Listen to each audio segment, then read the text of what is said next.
मनसेचे नेते संदीप देशपांडे यांनी राज ठाकरे आणि उद्धव ठाकरे यांच्या एकत्र येण्याच्या चर्चेवर प्रतिक्रिया दिलेली आहे।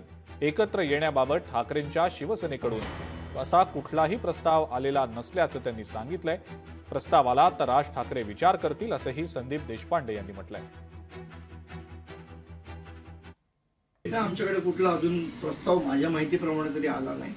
आला तर त्याच्यावर निर्णय राजसाहेब घेतील। पण त्या बाजूची जे नेते मंडळी असतील ते सगळे पॉझिटिव्ह रिस्पॉन्स देताना दिसत आहेत। कुठे ना कुठे हा पॉझिटिव्ह रिस्पॉन्स फक्त आणि फक्त बोलायला आहे का?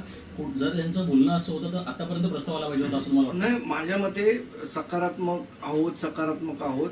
त्याची ठोस कृती दिसायला पाहिजे। ती कृतीच कुठे दिसत नाही। नुसती बोलाची कडी आणि बोलाचा भात करून उपयोग नाही। कृतीतनं व्यक्त व्हायला पाहिजे। ती कृती होताना कुठे मला तरी दिसली नाही आणि झाली कृती। सन्मान्य राजसाहेब योग्य तो निर्णय घेतील। शेवट तो अधिकार त्यांचाच आहे। त्यांचा प्रस्ताव आला तर निश्चितपणे राजसाहेब विचार करतील असं मी म्हटलंय। आता प्रस्तावच पाठवायचा नाही आणि रोज जाऊन 9 वाजता भोंगेच वाजवायचे, त्याला आम्ही तरी काय करणार।